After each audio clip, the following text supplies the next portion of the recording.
Nous sommes maintenant tout à fait prêts à débuter ce forum. J'invite Madame Rose-Marie Perron-Gagnon à me rejoindre, virtuellement bien sûr, pour nous parler de l'état d'avancement de la SNAC. Et pendant qu'elle me rejoint, permettez-moi de vous la présenter brièvement. Rose-Marie Perron-Gagnon est coordonnatrice stratégique à l'achat local institutionnel au ministère de l'Agriculture, des Pêcheries et de l'Alimentation du Québec, où elle travaille depuis 2018. Au sein de l'équipe de la direction de l'accès au marché, elle coordonne le déploiement de la stratégie nationale d'achat d'aliments québécois pour une alimentation locale dans nos institutions publiques.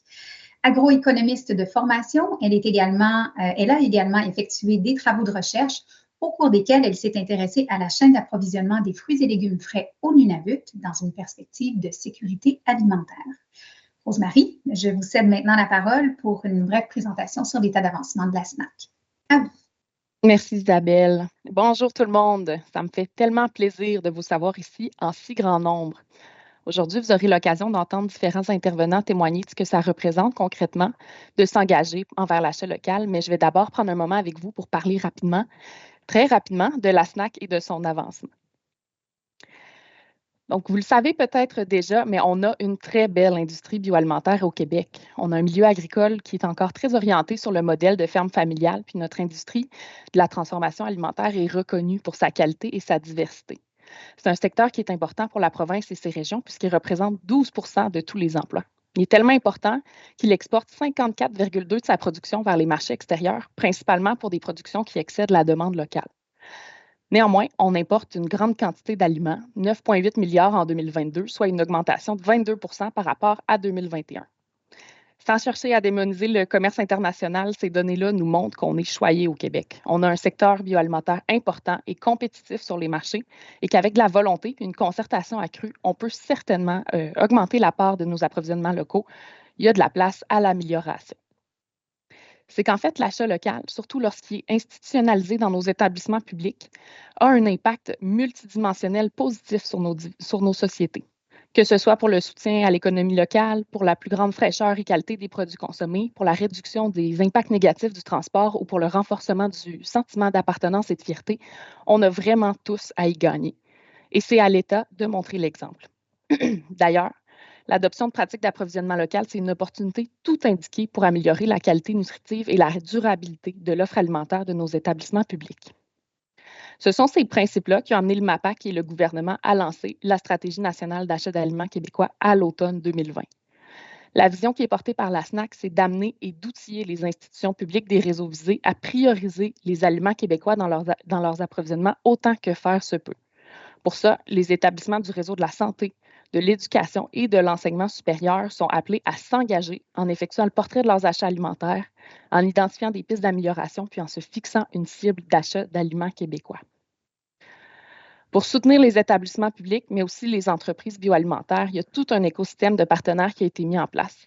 Chacun d'entre eux dispose d'une expertise particulière puis joue un rôle spécifique dans le déploiement de la stratégie, de sorte qu'on puisse intervenir tout au long de la chaîne d'approvisionnement. Il y a certaines de ces initiatives qui servent à soutenir le milieu institutionnel.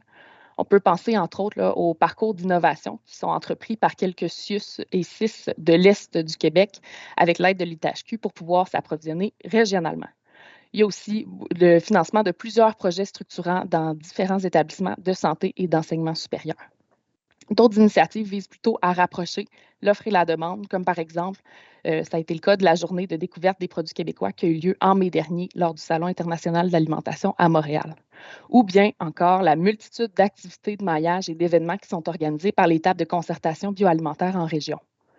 Finalement, il y a d'autres initiatives qui sont plutôt déployées pour appuyer les entreprises, comme c'est le cas du hub du CIBIM, le carrefour de l'industrie bioalimentaire de Montréal, qui se veut une solution logistique pour les PME de transformation alimentaire, ou encore une initiative comme la nouvelle catégorie produits institutionnels qui s'ajoute au prochain prix Dux pour souligner et reconnaître les efforts de l'industrie. Et on ne se limite pas à ces initiatives, évidemment, il y en a plusieurs autres qui sont en cours et il y en a plusieurs autres à venir. Bien, sachez que tout ça donne des résultats. Comme le dit M. Lamontagne, ce sont 92% des établissements publics visés qui se sont fixés une cible d'achat d'aliments québécois. Ça correspond à 65 établissements d'enseignement supérieur, 452 établissements de santé, 1041 établissements d'éducation qui sont activement mobilisés envers l'achat local. Par région, ça nous donne la ventilation que vous pouvez voir à l'écran. c'est Montréal et les Laurentides qui se démarquent là, avec les meilleurs scores d'adhésion à la SNAC, mais c'est la Montérégie et Chaudière-Appalaches qui ont connu la plus grande progression depuis l'année dernière. Maintenant, ce que j'ai envie de vous demander, c'est d'emboîter le pas de ces établissements-là et de joindre le mouvement pour l'achat local. On ne s'arrête pas à se fixer des cibles. La SNAC, c'est un engagement par l'innovation, la concertation et la collaboration à véritablement accroître l'achat auprès de producteurs de chez nous. Et c'est le bon moment de s'intéresser à son offre et à son approvisionnement alimentaire avec la venue des nouvelles politiques cadres en matière de saine alimentation dans le réseau de la santé, dans le réseau de l'éducation, puis avec les objectifs de développement durable et d'acquisition responsable du gouvernement. C'est une belle occasion de profiter de l'effet levier de l'approvisionnement local. Donc, l'achat alimentaire par les institutions publiques, ce n'est pas anodin et ça a un effet de levier significatif pour le développement économique et durable du Québec et de ses régions. Il y a tout un écosystème de partenaires qui sont en action pour soutenir les différents acteurs dans leur démarche et ça donne des résultats. Donc, emboîtez le pas, joignez le mouvement, puis n'hésitez pas à vous mettre en action pour l'approvisionnement local. Si vous êtes un établissement public, on vous invite à contacter le service d'accompagnement d'approvisionnement local de l'ITHQ. Si vous êtes une entreprise, contactez plutôt votre table de concertation bioalimentaire régionale pour connaître les initiatives, les événements qui ont lieu dans votre coin, puis connaître les ressources disponibles pour vous aider. Là-dessus, je vous dis merci beaucoup pour votre attention, pour votre intérêt. On vous encourage à poursuivre vos efforts et je vous souhaite un bon forum. Merci beaucoup, Rosemary, pour votre présentation.